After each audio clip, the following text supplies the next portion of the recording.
Hello and welcome. This is a drink called Hammock. Iced Carbonated Gatorade Zero Sugar Orange.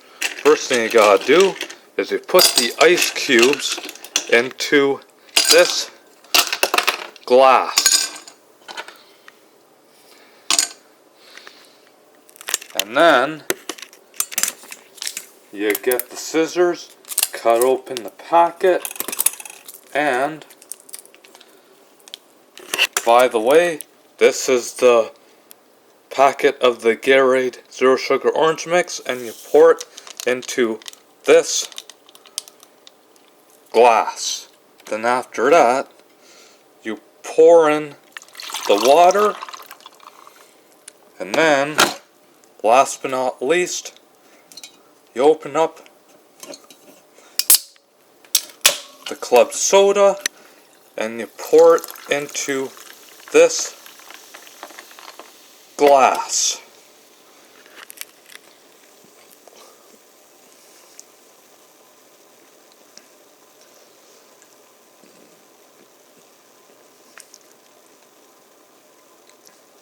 Just gotta let it settle. Pour in a little more. And there you have it. Here is your iced carbonated Gatorade Zero Sugar Orange. Enjoy, folks, and thank you for watching.